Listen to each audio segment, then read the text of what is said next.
Microsoft co-founder Bill Gates owns most of America's farmland, and investment firm BlackRock owns most of the country's single-family homes. Bill Gates may be a tech billionaire, but he and his wife Melinda French Gates, who are about to divorce, are also two of the largest private owners of farmland in the U.S.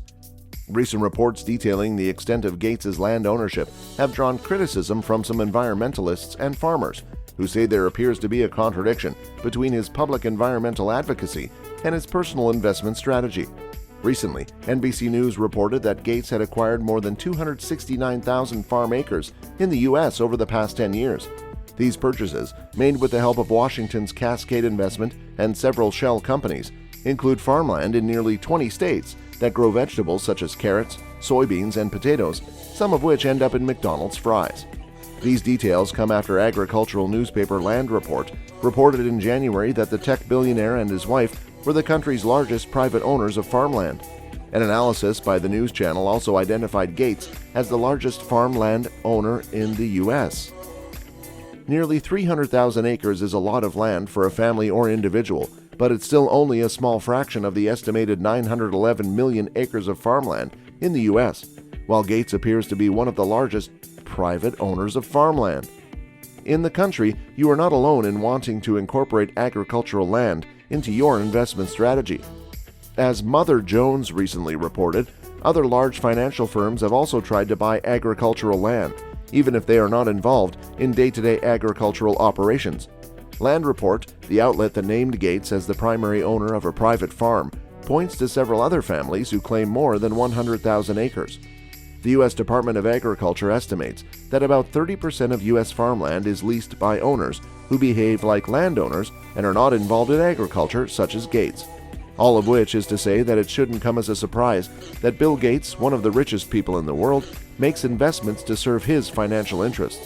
It's a good investment, said Jonathan Laddick, farmer and political director of the Center for Rural Affairs. It's smart, it's stable, and especially over the past 2 decades, it seems to be increasing. However, Gates' landed property attracted special attention as the billionaire sought to make a name for himself in climate defense. Gates is currently promoting a book on the subject and has positioned himself and the Gates Foundation as a leader in what the future of agriculture should be, especially when it comes to technology. A Georgia farmer and environmental advocate, John Quarterman, said that while he hoped Gates would encourage more sustainable practices after buying neighboring farmland, the acquisition of that land hasn't changed much. And the National Farmers Union has suggested that the growing number of non-farm landowners like Gates buying agricultural land and leasing it could lead to environmentally harmful practices. Short-term farmers who lease land are less likely to take up land long-term. Long-term conservation phases, the organization argues, and non-farm owners lack the experience to understand the importance of protecting natural resources. Others have put forward the opposite idea, that Gates' massive investment in agriculture land could have a direct relationship to his other climate efforts.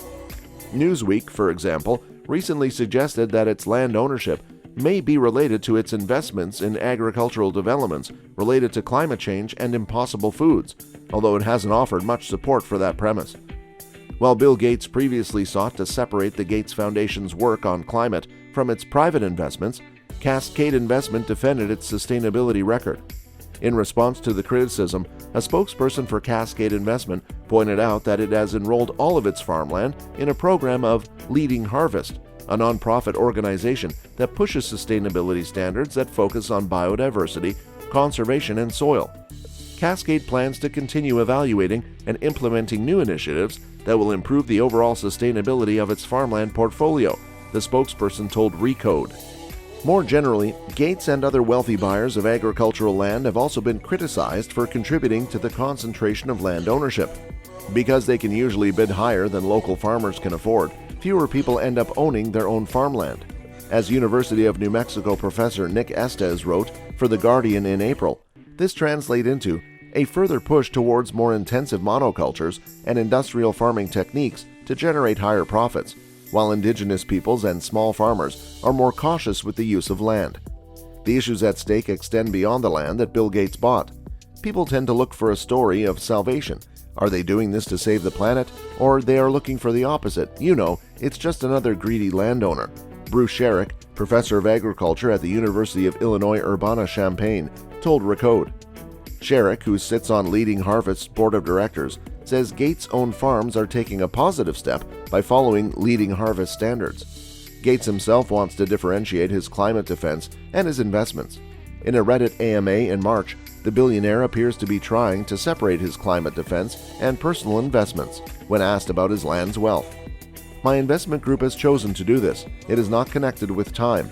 The agricultural sector is important," he said in the post, before adding a more general comment on deforestation and biofuels. But whatever Gates desires, many observers can't separate the two. To them, Bill Gates, the environmentalist, is also Bill Gates, the owner of commercial farmland, and they think the two roles are linked, even if Gates doesn't think so. The United States is defined by the excesses of its ruling class, but why do a handful of people own so much land? Effects of buying lands by billionaires. Land is power, land is wealth, and most of all, land is about race and class. The relationship with the land, who owns it, who works it, and who takes care of it, reflects obscene levels of inequality and the legacy of colonialism and white supremacy in the US and also in the world. The accumulation of wealth always goes hand in hand with exploitation and expropriation. In this country, enslaved black labor first built American wealth on a stolen homeland. Billionaire media mogul Ted Turner embodies such disparities. It owns 2 million acres and owns the largest privately owned buffalo herd in the world. Those animals, which are sacred to my people and were nearly hunted to extinction by settlers, are preserved today on nearly 200,000 acres of Turner Ranch within the boundaries of the 1868 Fort Laramie Treaty Territory in the western half of what today it is the state of South Dakota, a land once guaranteed by the U.S. government as a permanent home for the Lakota people. The gun and whip cannot accompany land acquisitions this time, but claims by the billionaire class that they are climate-conscious philosophers, kings, and investors who know more than the original custodians are little more than ruses for what amounts to 21st century land grabbing, with big gains in a profit-driven economy looking for green solutions. Our era is dominated by the ultra-rich, the climate crisis, and burgeoning green capitalism, and Bill Gates' new book, How to Avoid Climate Disaster, positions itself as a thought leader on how to stop putting greenhouse gases into the atmosphere and how to finance what elsewhere he called a global green revolution to help poor farmers mitigate climate change. No one can guess what background in climate science or agriculture Gates possesses other than being grossly rich. The richest 1% in the world emits twice the carbon of the poorest 50%, according to a 2020 Oxfam study. According to Forbes, the world's billionaires saw their wealth grow by $1.9 trillion in 2020, while over 22 million American workers, mostly women, have lost their jobs. Like wealth, land ownership is concentrated in fewer and fewer hands, leading to a greater push for monocultures and more intensive industrial farming techniques to generate higher profits. According to a report, 1% of the world's farms control 70% of the world's agricultural land. The biggest shift from small to large farms in recent years has been in the U.S. The main danger of private farmland owners like Bill Gates is not their explicit support for sustainable agriculture, which is often found in philanthropic work, but the monopolistic role they play in determining our food systems and usage patterns from Earth. Smallholder farmers and indigenous peoples are more cautious in land use. For indigenous caretakers, land use is not based on return on investment. It is about keeping the earth for the next generation, meeting the needs of the present, and respecting the diversity of life.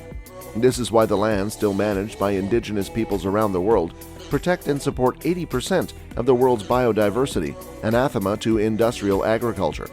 With that being said, it's time to end today's video.